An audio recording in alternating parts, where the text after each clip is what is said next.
Bismillahirrahmanirrahim. Assalamualaikum warahmatullahi wabarakatuh. Alhamdulillahirrahmanirrahim. Wabihi nasta'in wa ala umri dunya waddin. Wassalatu wassalamu ala asrafil anbiya'il mursalin Sayyidina Muhammadin wa ala alihi wa sahbihi ajma'in. Allahumma faqihna fiddin wa alimna al-Qur'an wal hikmah. Raditu billahi rabba wa bil islami dina wa bi Muhammadin nabi wa rasulah. Rabbi zidni ilma warzuqni fahma.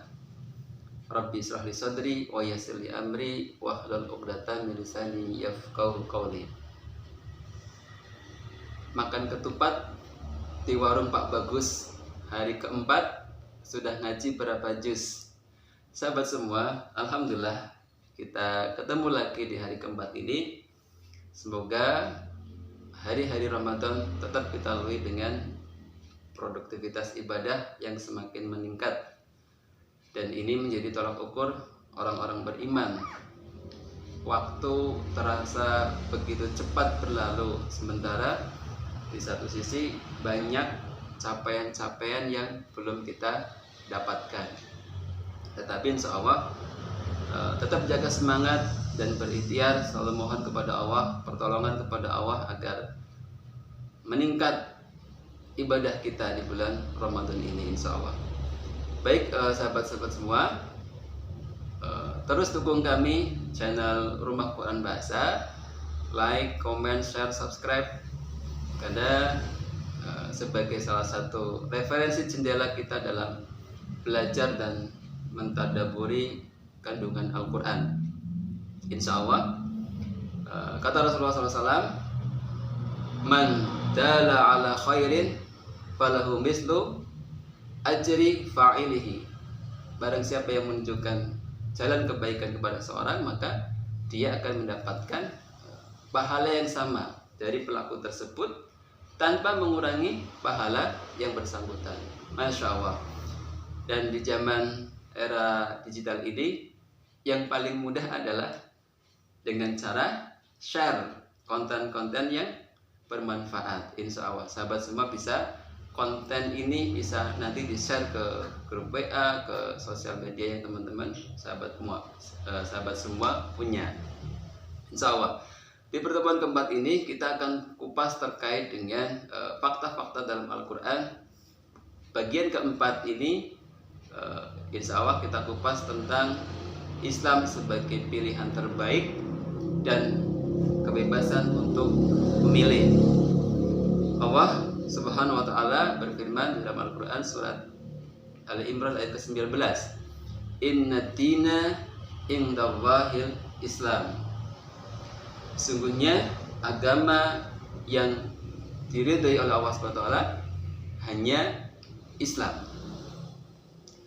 Tetapi di ayat yang lain Allah juga berikan kebebasan untuk memilih. Al-Quran surat Al-Baqarah ayat 256. La ikraha fiddin qad tabayyana rusdu minal ghayy. Ada dua konsekuensi utama jika kita memilih meyakini Islam sebagai agama kita. Maka konsekuensinya adalah ya ayyuhalladzina amanu udkhulu fis-silmi kafah wa la tattabi'u khutuwatis syaitan innahu lakum aduwwum mubin. Kita diminta oleh Allah, hai orang-orang yang beriman, masuklah ke dalam Islam secara kafah, secara menyeluruh. Mari kita artikan kafah ini dengan satu pertanyaan yang simpel. Berangkat dari kebutuhan apa? Misalnya, kita hari ini belum bisa baca Quran, silahkan belajar baca Al-Quran. Kita hari ini belum bisa sempurnakan sholat fardu 5 waktu, maka silahkan sempurnakan sholat fardu 5 waktu. Kita hari ini belum bisa sempurnakan puasa Ramadan, maka belajarlah untuk bisa terlaksana sholat puasa Ramadan selama 30 hari ke depan insya Allah. Jadi ada kenaikan kelas 1, 2, undak berundak itu. Dan sisi tafakuh fiddin ini, kenaikan kelas ini dijamin sampai kita mati itu belum ada kelulusannya. Artinya selalu tambah sesuai dengan kebutuhan kita masing-masing. Nah, sahabat semua, apa konsekuensi yang kedua?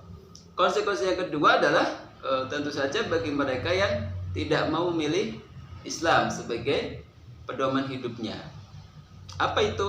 Kata Allah, Al-Quran surat Al-Imran ayat 85. Wa may yabtahi ghairal islami dina fala yuqbala minhu wa huwa fil akhirati minal khasirin. Barang siapa yang mencari agama di luar Islam, maka di akhirat pasti dia akan merugi. Ini kata Allah. Sebuah jaminan kepastian. Jadi kalau kita memilih berislam, maka kebermanfaatan kita dapatkan. Jika kita memilih mengingkari, maka Allah telah mengingatkan sesungguhnya nanti dia termasuk orang-orang yang merugi di akhirat kelak. Sahabat semua, adanya penegasan ini sekaligus kebebasan memilih ini semata-mata sifat adilnya Allah kepada kita.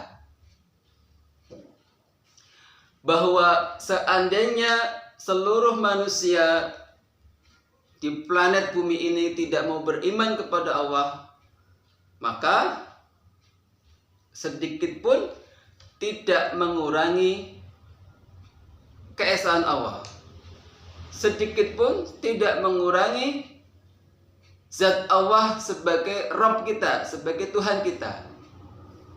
Allah tetap yang maha agung, tetap yang maha besar. Dan ini Allah tegaskan di dalam Al-Quran surat Fatir ayat ke-15. Ya ayuhan nasu antumul fuqara'u ilallah wallahu al-ghaniyul hamid. Hai manusia, sesungguhnya Allah itu kita yang butuh Allah. Allah tidak butuh kita. Kenapa? Allah al-ghani, zat yang tidak memerlukan sesuatu. Allah maha terpuji. Penegasan ini sekali lagi ketika Allah menegaskan inna dina indallahil Islam, bahwa agama yang diridhoi oleh Allah hanya Islam. Dan ini telah ditegaskan di dalam firman Allah yang terakhir Allah turunkan. Al-yawma akmaltu lakum dinakum wa atmamtu alaikum nikmati wa raditu lakumul Islam madina. Masya Allah. Agar kita makin memahami ini, saya memberikan ilustrasi seperti konsep hunian one stop living, konsep hunian terpadu. Ya, ada tempat tinggal, fasilitas olahraga, pusat pembelanjaan, moda transportasi yang memadai, semua fasilitas ada, mewah dan gratis. Kira-kira kalau sahabat semua diberikan pilihan seperti itu, ambil atau tidak? Saya kira hanya sebagian kecil orang yang tidak mau mengambil. Berarti rata-rata ambil. Demikian juga dengan Islam. Allah telah berikan aspek kebermanfaatan yang sangat besar di dalam Islam. Dan ini menjadi jaminan siapapun yang mau hidup bersama Islam, jika dia tidak beriman kepada Allah dan Rasulnya, maka dunia dia akan dapatkan. Adapun kalau dia lengkapi dengan iman kepada Allah dan Rasulnya, akhirat dia dapat, dunia dia juga dapat. Masya Allah. Nah, semoga ini menjadi motivasi buat kita, bahwa kita yang sudah berislam, tinggal kita mau mengambil paket yang lengkap atau tidak, kebermanfaatan yang banyak atau cuma ngambil sedikit-sedikit saja. Nah, sebagai penutup sahabat semua, saya ingin menegaskan, Allah kelak nanti kita akan ketemu di hari kiamat. Dan Allah ceritakan di dalam Quran surat Al-Qiyamah, la uqsimu biyaumil qiyamah wa la uqsimu bin nafsil lawwamah. Di hari kiamat nanti banyak manusia, semua bahkan ya, semua manusia itu akan menyesal. Yang tidak mau beriman kepada Islam, kepada Allah dan Rasulnya, maka dia menyesal, sangat menyesal. Kenapa dulu saya tidak menerima Islam, padahal telah datang informasi yang benar dan sempurna. Yang beriman juga akan menyesal. Kenapa menyesal? Karena mungkin saja dari konsep one stop living tadi dia hanya mengambil sedikit-sedikit saja. Sedikit saja. Aduh, harusnya saya bisa mengamalkan amalan ini. Kenapa saya tidak? Harusnya saya bisa tilawah 1 juz, kenapa baru 2 lembar? Harusnya saya bisa memberi makan berbuka puasa, kenapa saya tidak? Sehingga banyak orang menyesal karena mengambil paket-paket yang sedikit-sedikit tadi. Nah, mudah-mudahan insya Allah Madrasah Ramadan ini kita gunakan sebagai momentum kebangkitan kita untuk mulai memperdalam, mendalami lagi Islam, dan tentu saja Al-Quran sebagai referensi sumber hukum Islam yang pertama dan utama jadi dasar kita untuk selalu bertadabbur dan mencoba untuk menggali kandungan apa yang di dalamnya, kemudian kita sedikit-sedikit kita praktekkan. Semoga sekali lagi insya Allah kita sama-sama belajar. Mudah-mudahan di bulan Ramadan ini Allah tambahkan kefakihan untuk kita, dan dampaknya adalah ada kebaikan-kebaikan yang terus mengalir untuk kita dan kita kembali alirkan untuk sesama. Demikian di pertemuan keempat ini, kurang lebihnya mohon maaf. Assalamualaikum warahmatullahi wabarakatuh.